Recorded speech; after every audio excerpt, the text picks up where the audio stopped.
कहानी के इस भाग मुख्य पात्र की आरोज और सभी जागरण की कहानी। यह भाग न केवल रोमांच और एक्शन से भर बल्कि सामना है। यह कहानी नायक और आंतरिक शक्ति को पहचानने, समझने और सही दिशा उपयोग कर प्रेरक यात्रा है। आइए समझते हैं। कहानी में नायक एक युवा लड़का है जो अपनी असाधारण शक्तियों के बारे में अनजान। पहले के भागों में उसने अपनी शक्तियों की एक झलक और जान चुका है उसके अंदर एक शक्तिशाली नौच वाला राक्षस वास करता है। यह शक्ति उसके पूर्वजों से उसे मिली है, लेकिन वह इसे पूरी तरह से जागृत कर पाया है। इस भाग की शुरुआत नायक के एक भयानक सपने से उसे एक विशाल युद्ध जहां वह अकेला खड़ा होता है। चारों विनाश और अराजकता का माहौल है। अचानक वह अंदर भयंकर ऊर्जा का अनुभव करता है जो उसके अंदर से बाहर निकलने के लिए तड़प रही है। यह सपना उसे उसकी सही वास्तविकता से परा है। नायक अपने सपनों और वास्तविक जीवन हो रहे घटनाओं के कारण असमंजस है। उसे नहीं पता कि इन सदियों का क्या कर। यह खुद से जूझ रहा है और उसे समझ नहीं आ रहा का सही कैसे। उसकी आंतरिक लड़ाई, उसकी मानसिक शांति और वह खुद को अकेला और असहाय करा। इस भाग में नायक का आंतरिक संघर्ष प्रमुख रूप से डर है। अगर उसने अपनी शक्तियों का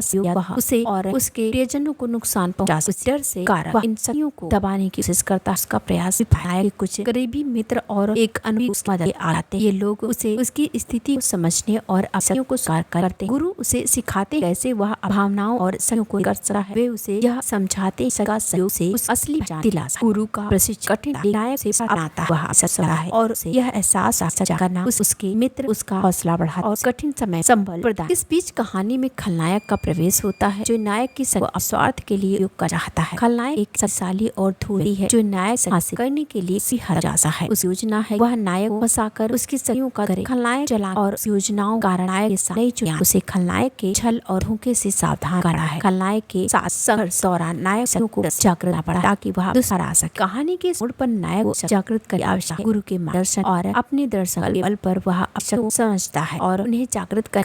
यह प्रक्रिया उसके लिए आसान, लेकिन वह आजा और मानसिक सहारा से संभव बनाता है। अपनी शक्तियों का उपयोग करते खलनायक सारा यह संघर्ष और दिलचस्प है जिसमें नायक ताकत और साहस का प्रदर्शन करता है। वह खलनायक के प्रत्येक हमले का जवाब जागृत से साथ देता है। इस दौरान वह अंदर छुपा अपार का अनुभव भी करता है और उसका सही उपयोग भी करता है। अंत में नायक अपनी जागृत शक्तियों की सहायता से खलनायक पराजित करता है। यह विजय न केवल बाहरी शत्रु के खिलाफ है बल्कि उसके आंतरिक संस्कार। वह समझता है उसकी उसके जीवन का एक अहम हिस्सा है और उनका सहयोग। इस भाग के अंत नायक को यह समझ में आता है एक जिम्मेदारी है और उसे सही दिशा में उपयोग करना ही उसके जीवन का उद्देश्य। वह यह समझता है उसकी शक्तियों का जागरण केवल उसका व्यक्तिगत सफर बल यह उसके पूरे समुदाय के लिए। कहानी का 16वां भाग नायक आरोज और प्रेरणादायक भाग आता है। हम सबके अंदर अद्वितीय सना उन्हें पहचान कर और सही दिशा करे हम दिशा बदल। यह कहानी रोमांचक और एक्शन से भरपूर है बल यह प्रेरणादायक जो पाठ यह मार्गदर्शन और विश्वास के साथ कर सकते। इस भाग में नायक उसका सर्च और